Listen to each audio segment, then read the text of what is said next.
Today on Nova Legends podcast, I got Benita Fitzgerald-Mosley, who won a gold medal in the 110 hurdles in the '84 Olympics, the second American to win that event, the gold medal in that event after Babe Dickerson, and the first African American to win it.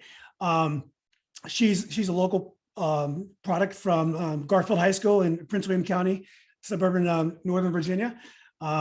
She ran track at the University of Tennessee, powerful program, of course.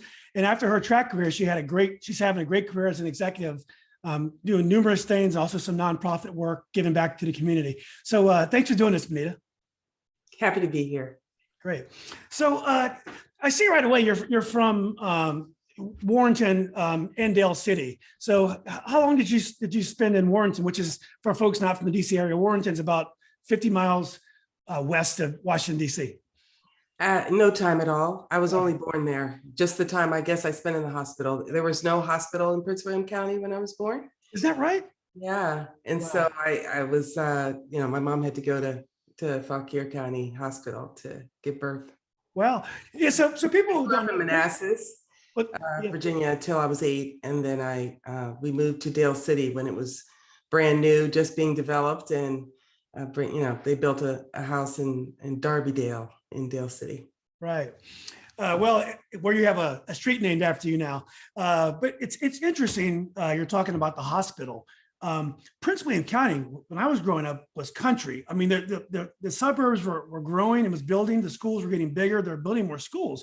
But it was country to us. I lived in Fairfax near George Mason University. And it's amazing that area now. It's just an extension of Fairfax County.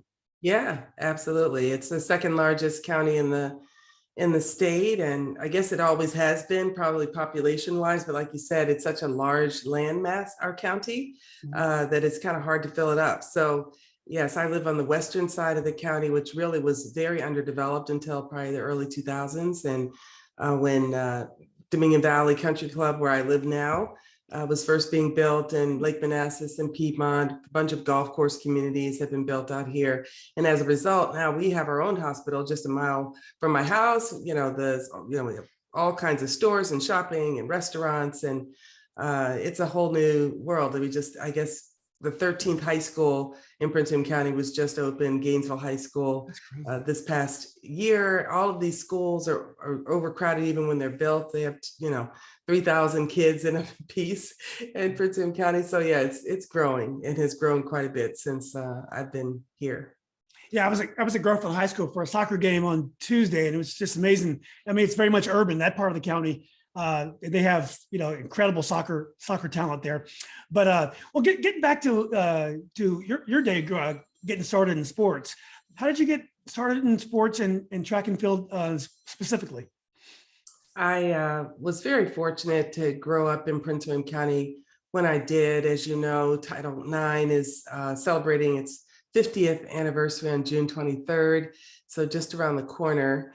And Prince William County was always a pretty progressive county and adopted the kind of rules and opportunity to offer girls sports even before the law was passed. And so by the time I got to middle school in the early 70s, it was really wonderful because I had a plethora of sports to choose from. And so I had seen Olga Korbut and Nadia Comaneci compete in the Olympic Games and was inspired to be a gymnast. If I'm not standing, but I'm 5'10", and not necessarily have the body to they're 4'10". compete in gymnastics, but I did anyway. Thankfully, the coach was Gwen Washington, and she has been a family friend. Her mom and my mom were part of this Courageous Four that integrated Prince William County schools in the mid-60s. And so Coach Washington came up to me and she said, Benita, I think you should come out for the track team. So this was 7th grade. So I spent 6th grade being a gymnast, and 7th grade and the fall. And then she said, yeah, track starts in the spring. You might want to try that. So I did. thankfully. And I won races the first time out. You know, she said, you beat all the boys in PE class, and I see how fast you are. I know you'll do well in this sport. I continued to do gymnastics through eighth grade, through middle school. Trust me, I wasn't very good. I'd get 4s and 5s on a scale of 1 to 10 on my uneven parallel bars routine. I couldn't do a, you know, handspring or back handspring or anything. So it was nice of her to keep me on the team, but I certainly found my calling when I ran track and field. I also was a musician in middle school, so I played flute and piccolo all through high school as well. So what about your early track influences? And did you read about Wilma Rudolph and some of the great runners of the past? She was the only one that I did read about, and I'm not sure how I got a poster of her, but it was up in my room, and I read some kind of biography or autobiography about her, the fact that she had been stricken with polio when she was younger, had to wear braces on her legs for a long period of time, and of course, ultimately became one of our best and most loved Olympic champions in the 60s. And when I read that autobiography, I saw a lot of her in me, and mainly that she was 5'10" and 132 pounds. And I thought, I'm 5'10" and I don't know, it's 125, 130, something like that in high school. And I thought, wow, she's just like me. And if she can run like that, I can too. You know, it was just, if you can see it, you can be it. And I saw it in Wilma Rudolph and aspired to be just like her. Well, who are some of your earliest coaches? Now, you're a hurdler, and so someone had to identify your body type or the way you move as a hurdler rather than a sprinter, because I mean, obviously you have to be fast to be a hurdler. Yeah, I was both, actually. You're both, okay. So who are some of your earliest coaches that identified your talent and put you in the right events? Well, Gwen Washington gets the credit really for that early on, because she put me in the hurdles and in the 50-yard dash, I think we had to do then, in the 100-yard dash, and I ran on relays. I also did high jump. Wow. And so when I got to high school, I was doing all of those events and lots of relays as well. Early part of my high school, a woman named Ann Lockett was the head coach at Garfield. They had won 3 straight state championships before my freshman year. And then we won our 4th straight during my freshman year. Wow. I got to be on the team with a woman named the late great Paula Gervin. She passed away about a year ago, but we were dear friends all through high school. And her sister was a bit younger, so Paula was 3 years ahead of me.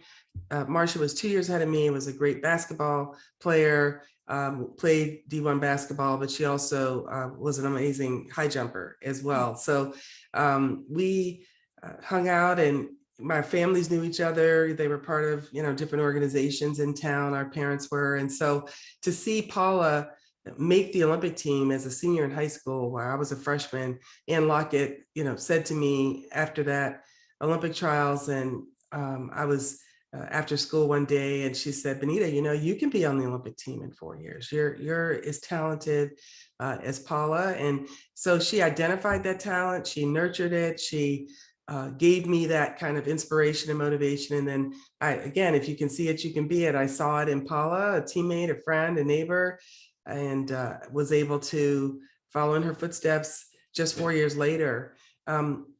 And we were both on the 1980 Olympic team together. Unfortunately, we boycotted those games. President Carter did, and we did not get to go. We had a lot of wonderful festivities here in the United States, but we didn't. And we actually traveled to Europe to run a bunch of meets as well, but we didn't get to compete at the Moscow Olympics in '80. So Ann Lockett left after my freshman year, and she turned over the reins of the program to a woman named Ruthie Brown. And Ruthie continued to be my high school coach for the last 3 years. There was a guy named Mike Campbell who was the men's coach, and the two of them really worked together. A lot of the workouts that we did were the same, the boys and the girls. And I was very fortunate that they not only saw my talent, but nurtured it and exposed me to competitions that would allow me to get better and better at what I did. So by the time I was a junior, I started running for this club called the DC Striders.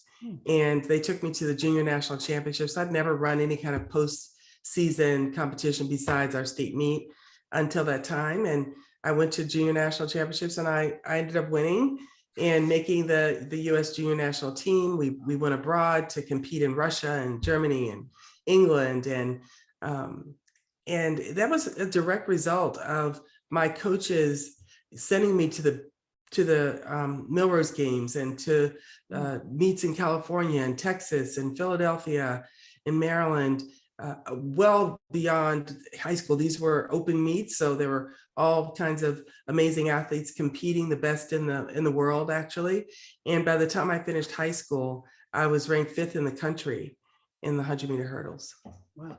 How important to your success in track and beyond was the fact you had so many female role models in your life, coaches and mentors and influences? That seems, for that 1970s, you called Prince William progressive. That seems to be a good bit of fortune that you had so many women in your life that were showing you the way. Back then, pre-Title IX, and as Title IX was being passed, over 90% of women's or girls were coached by women. So girls and women's sports were coached by women. And as time has progressed, that's one of the things that has had an adverse impact, I guess, on women coaches and women administrators. The same was true of women administrators. If you were an athletic director at a college or high school, there was a women's athletic director that oversaw the women's sports, and that person was a female. Those positions now have very vast majority gone to men. We are underrepresented in the number of coaches of women's sports. So now we're under 50% of coaches of women's sports are women. And that's in high school, middle school, college, particularly. And same with administrators. As these athletic departments were combined, 9 times out of 10, literally, the athletic director was a male. So we have certainly made great strides in sport and participation wise, but there are a lot of other aspects of Title IX that really haven't been upheld. Back to your question though, my mom was my first amazing role model. I alluded to her earlier as being one of the courageous 4 here in Prince William County that helped to integrate the public school system. You mentioned that I have a street named after me. Well, there's a school, Fannie W. Fitzgerald Elementary School, that's named for my mom, that sits at 15500 Benita Fitzgerald Drive. School named for my mom on the street that's named after me.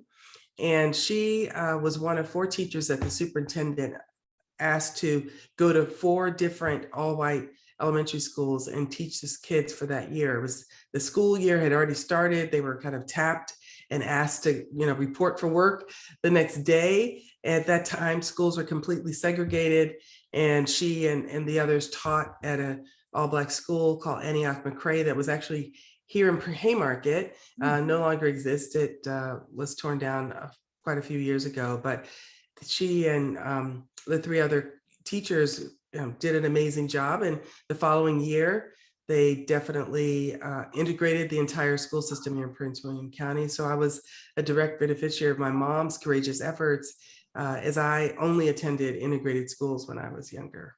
So yes, it was my mom. It was her friends that were pillars of the community here in Prince William County as educators, administrators, community servants. My dad, of course, was my guidance counselor when I was in high school. He was a teacher and guidance counselor at Garfield High School for many, many years.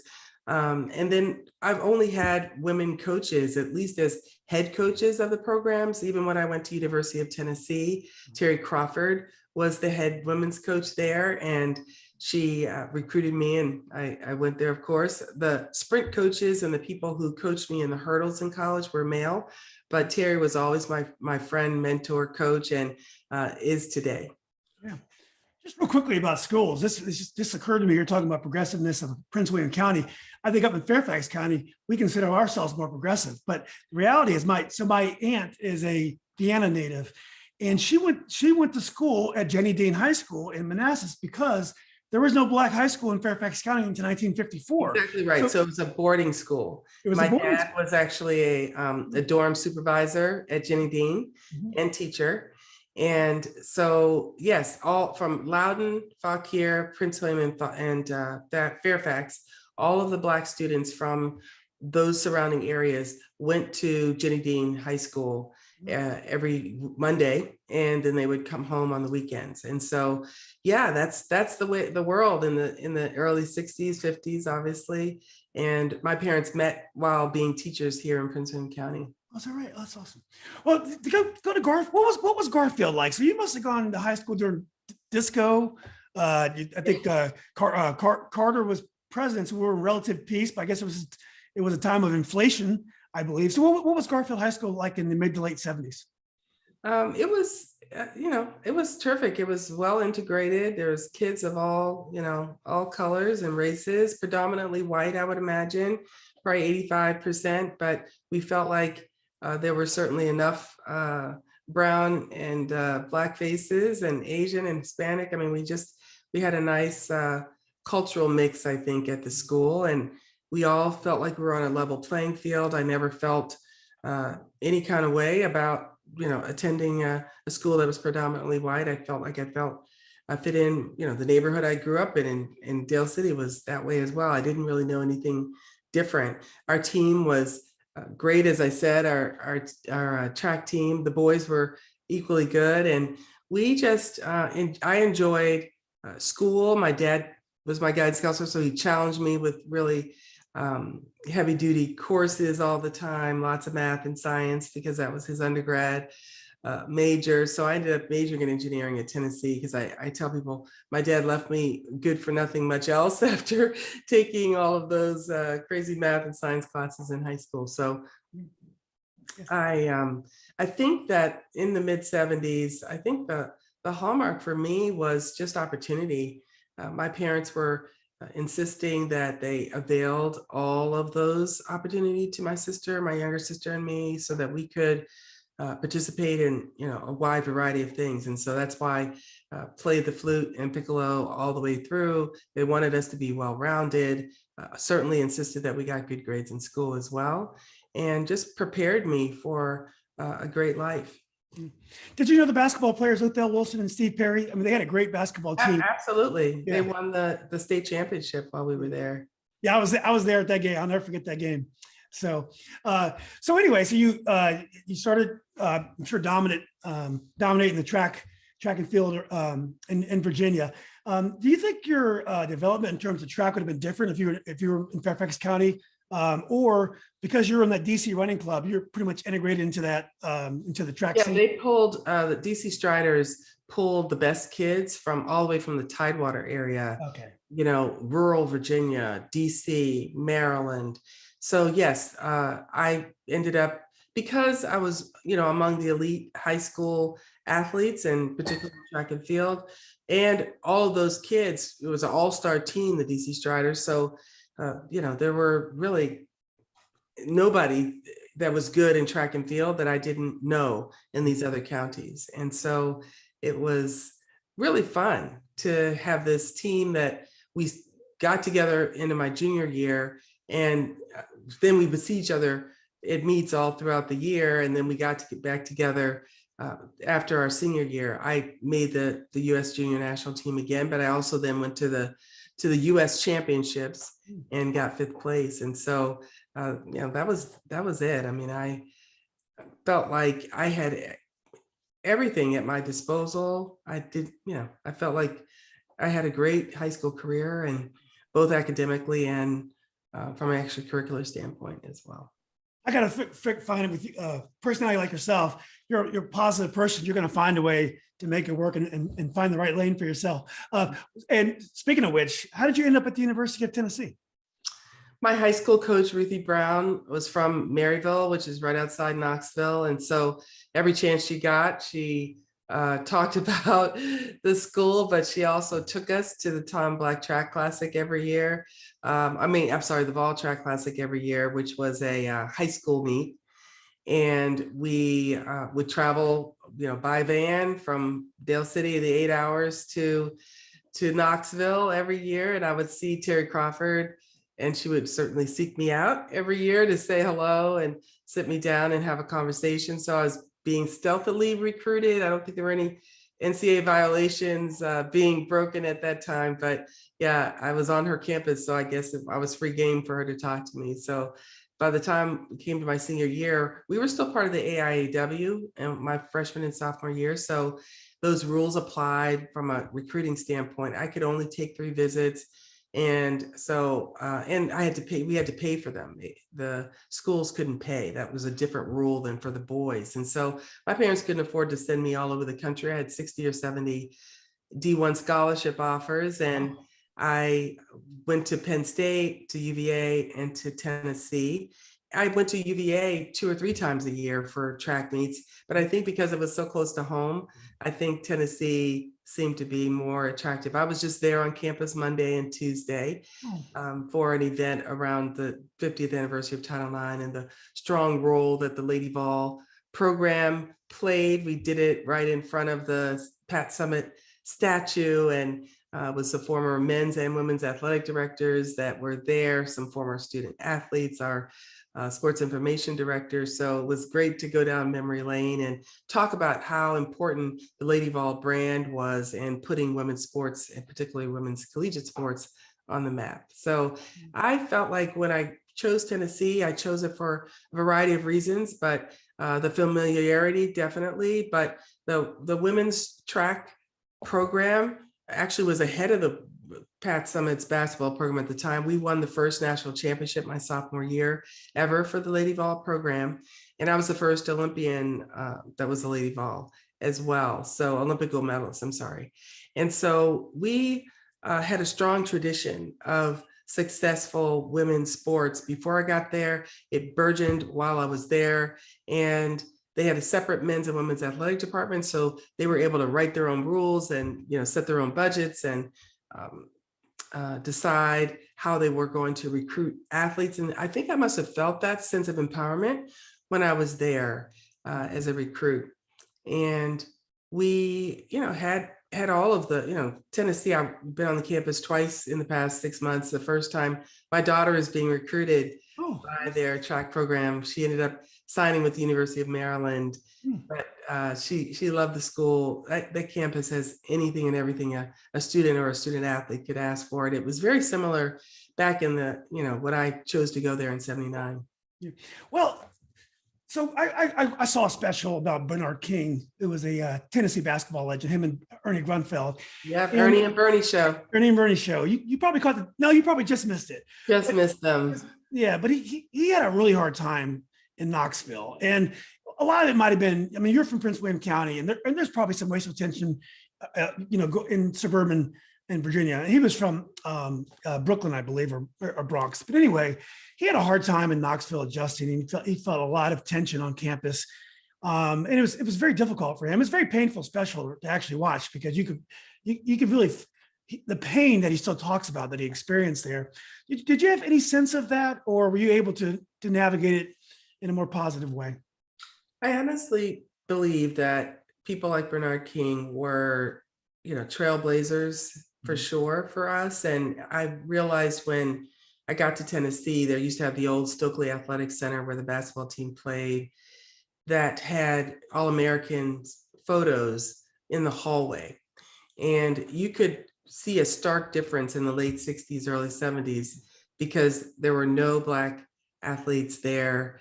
And all of a sudden there were pictures of Black athletes in the photographs. And, his time at Tennessee was in the midst of that transition. And so because of him and those that came before me, probably the decade before me, by the time I got to Tennessee, I never felt a thing. There were plenty of African-American students and athletes. In fact, I said I went to Tennessee for the sports as well as academics. I majored in industrial engineering, and they had a very strong minority engineering program. I can't remember what they called it at the time. I think they actually still call it that on the campus.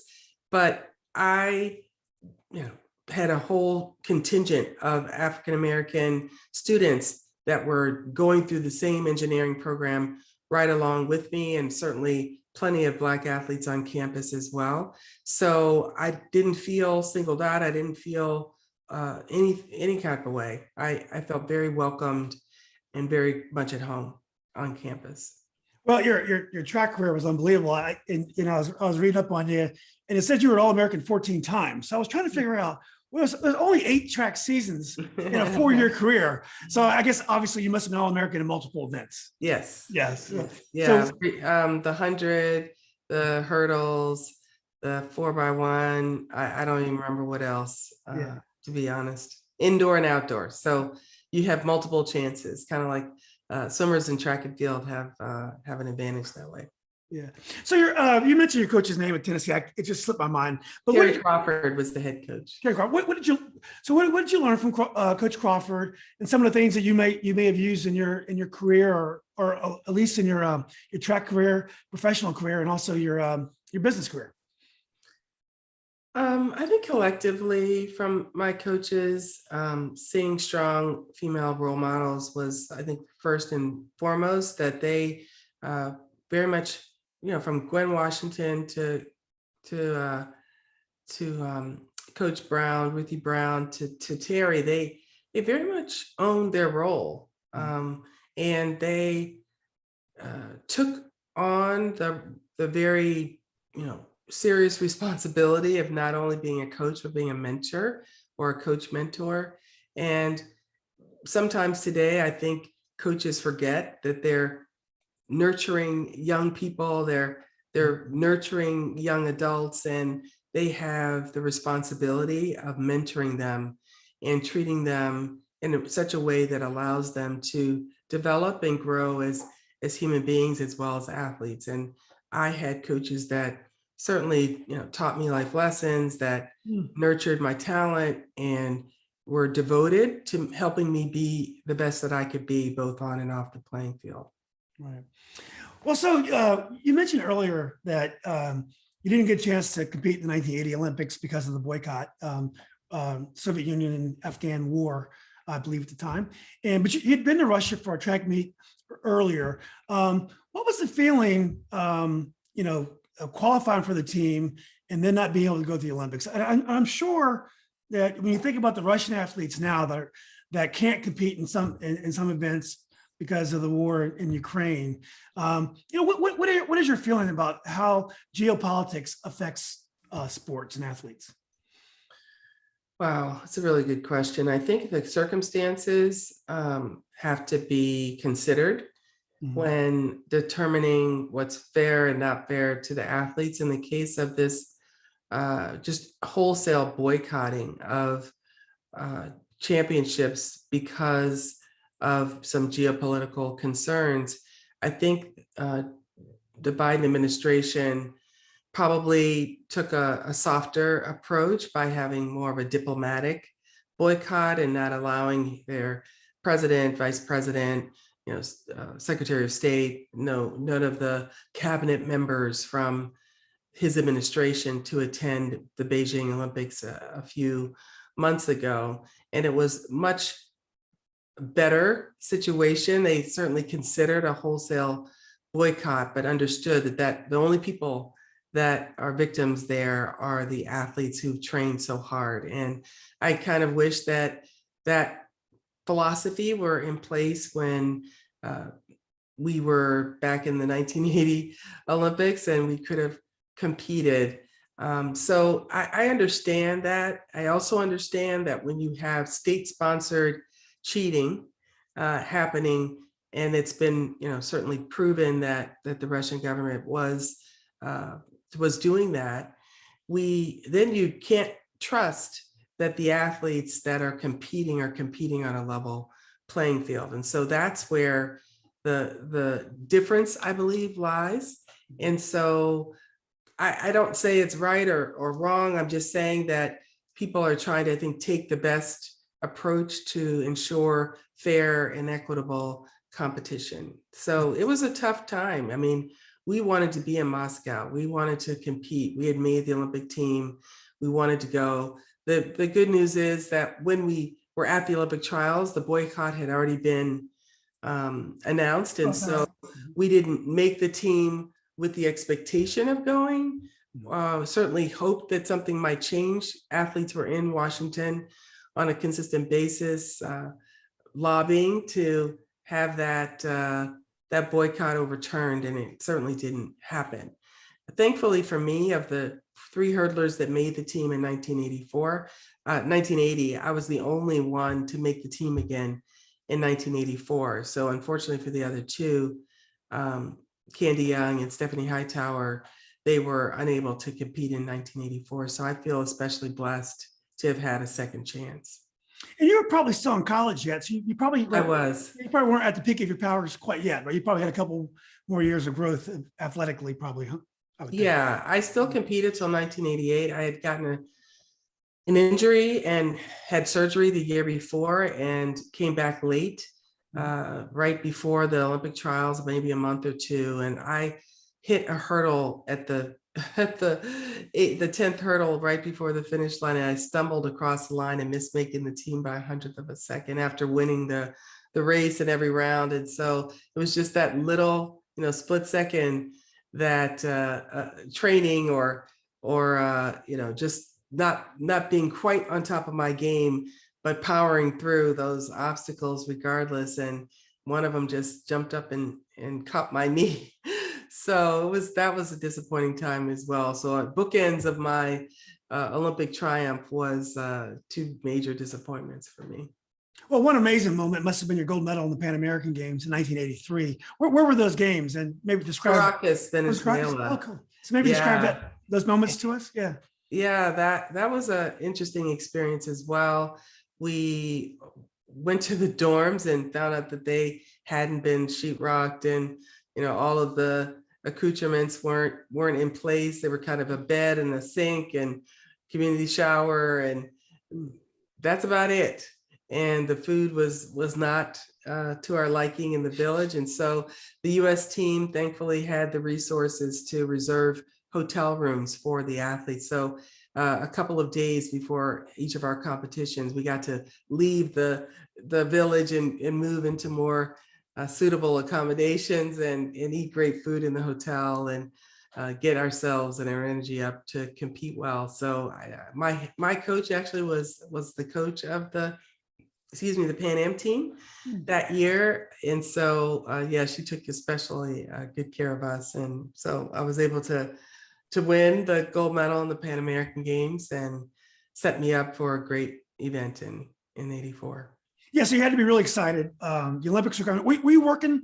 Were you focusing on track full time at the time? Yeah. Yes, at that time I was still finishing up school. Okay, and so you make the Olympic team that's going to go to the Los Angeles Olympics, but again, now this time the Russians and I guess at the time the East Germans boycotted those Olympics. So that had to be a little bit disappointing, or did those Eastern European countries not have a lot of sprinters?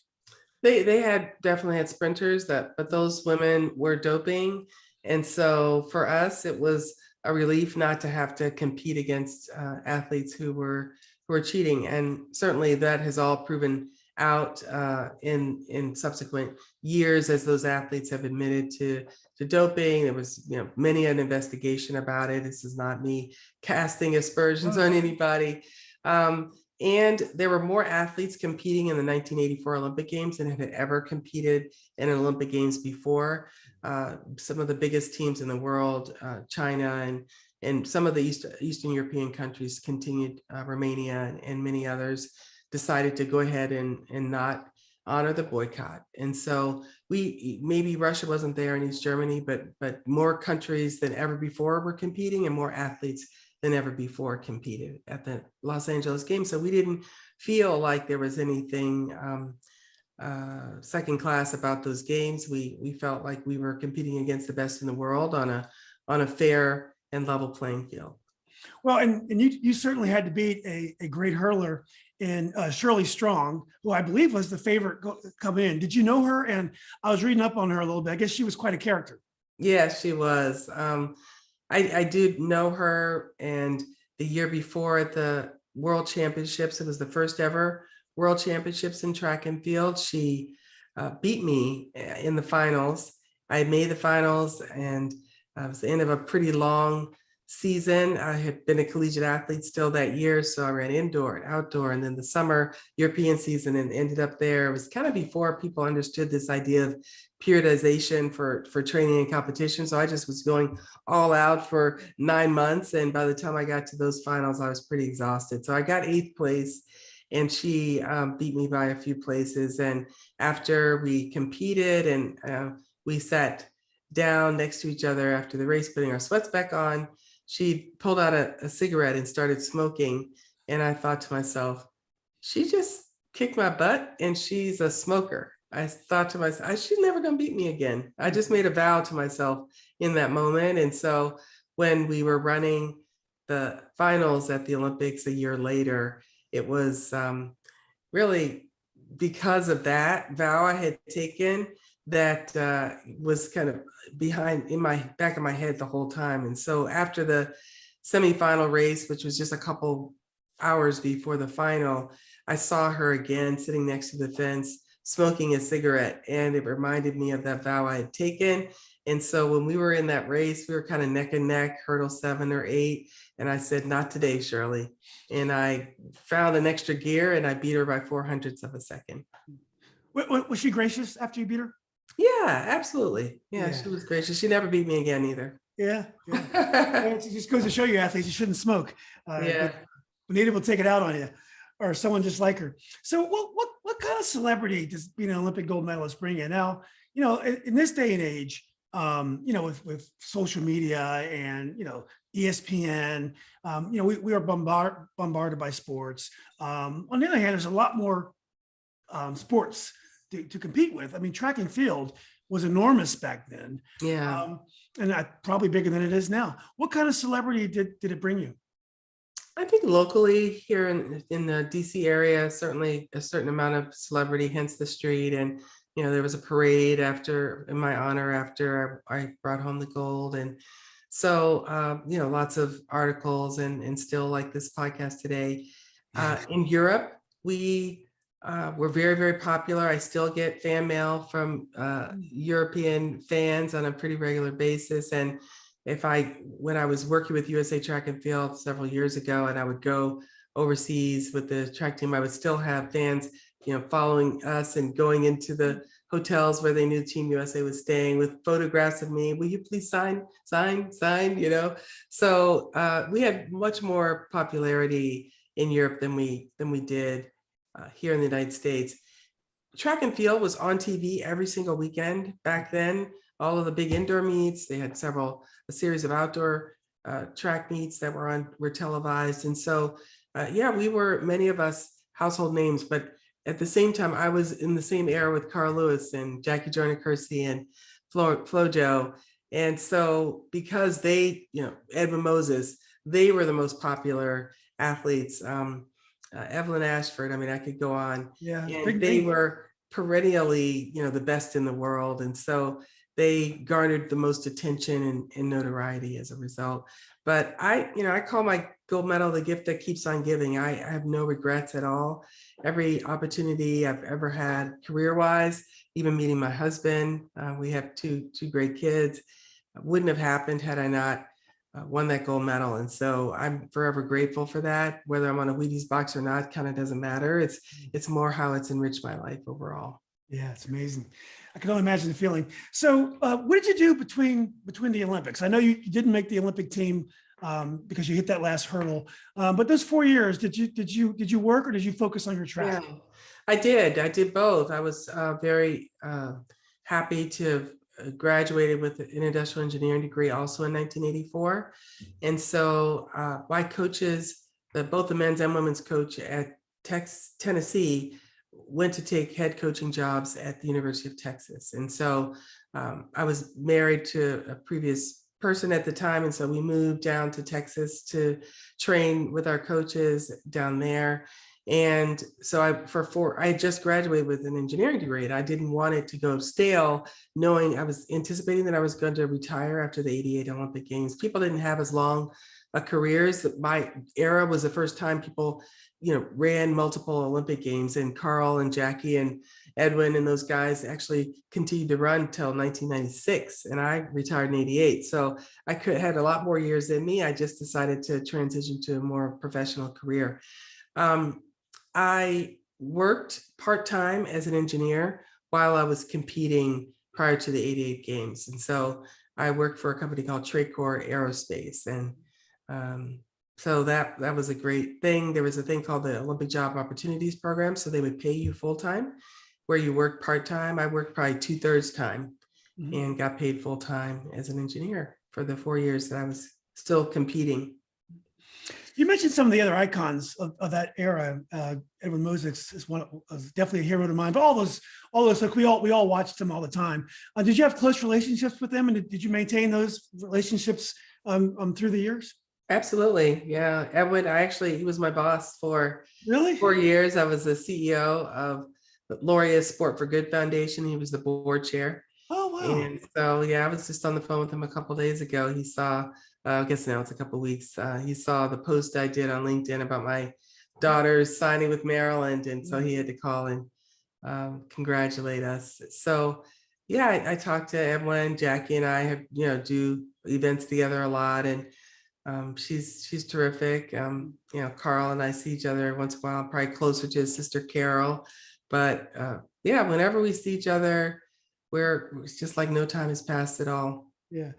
Well, one thing that's interesting and in some ways a little bit unfortunate, but you were prepared for it, is that even athletes who made money, like in the NFL or NBA players at that time, they had to work. They didn't make the kind of money where they never had to work again in that day. And track and field was even different. I mean, there were some professional athletes who made some good money in track, but still, you had to work. You've had a long career as an executive. Do you ever look at the opportunities that athletes have today, even track athletes, with the endorsements and all the sponsorships, all the things they can do? How does it make you feel? I mean, I know it makes you're proud of the young sisters that can do those kind of things, but does it make you feel a little regret that you didn't have those opportunities? Probably, but I wouldn't change my life for the world. Yeah. I really wouldn't. I don't want any other husband, no other kids, no, the career that I've had off the track has been very rewarding. Yeah. Mostly working in the nonprofit space after I worked as an engineer for a short period of time, but worked for Special Olympics, the Atlanta Organizing Committee. I've worked for the US Olympic Committee twice.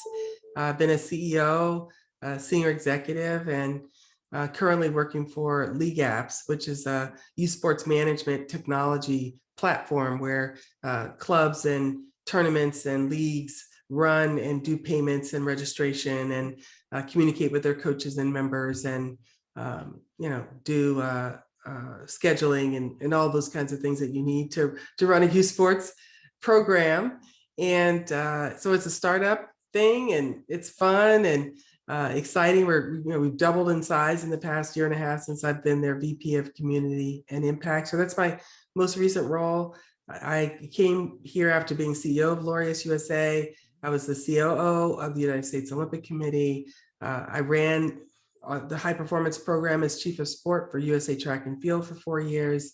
I ran a women's cable industry organization called Women in Cable for 8 years as CEO. So yeah, it's been a nice transition out of track and field, but for the most part, other than that stint in the cable industry, I've been working in sport as an administrator and executive, which, that's my first love. And many times it's an opportunity to help other kids and have the opportunity to either, compete and participate in the first place, or in the case of the USOC and USA Track and Field, helping them reach the pinnacle of success. That's an amazing legacy you're continuing to build. When you think about how your track career and how you trained, is the training much different for the athletes of today? And do you think you would have been any different of an athlete today than you were when you competed? I definitely would have been a different athlete. A couple things I know. What I noticed as a shift years and years ago, probably when my son was competing, but definitely when my daughter started competing, they're about 5 years apart. And my son's a senior at Morehouse College. He's a first semester senior, so he'll graduate in December. My daughter is a senior in high school. As I mentioned, she's going off to college at Maryland in the fall. And especially for her, seeing her early track coaches, they were doing things with 9 and 10-year-olds that I did in college. Wow. And so a lot of the training techniques that were kind of new and burgeoning at the time that I was competing are now, you know, routine, and, you know, youth track and field coaches are implementing them. A lot more weights, a lot more technology is being used, a lot better training programs are developed. There's a very much a science to the physiology that they are to, you know, the biomechanics, the physiology that they are applying that helps to work different energy systems at different times and helps you peak at the right time when you're and even in high school. And so it's well beyond me.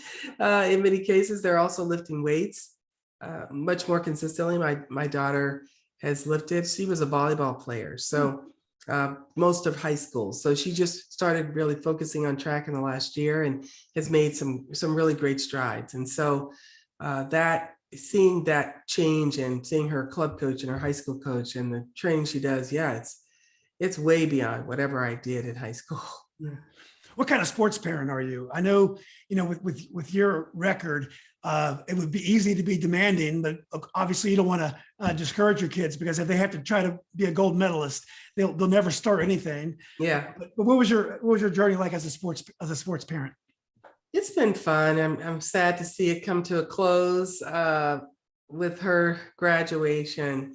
But what we try to do is be there for them. My husband coached my son in basketball for several years and until he got to high school, and then he was playing with, you know, different AAU clubs along with the high school.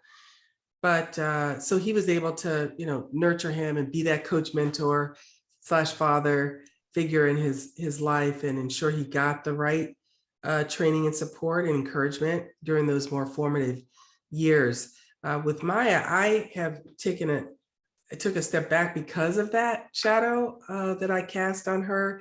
And so it's been a tough balancing act to ensure that I'm there for her and able to give her that support and encouragement, advice when needed, but without having her feel like she's got to live up to something that I've done. She can chart her own path. Yeah. Well, great. Well, look, Benita, this has been amazing to talk to you. I mean, your answers are so thoughtful, and I learned a lot about Prince William County and about track and field. So this has been great. I'm glad Rob Uzio, who I went to high school with, he recommended that I get in touch with you. He just thinks the world of you. And so I'm really glad that he recommended that we talk. And I'm glad you took time to do this, because I love to bring exposure to our heroes of the area. We have a lot of great athletes like yourself, and it's just been great talking to you. And I am excited to expose you to a new generation of track athletes who may not even know you. Thank you. I appreciate it. Yeah. So look, have a great day and good weekend. You too. Bye-bye. Yep.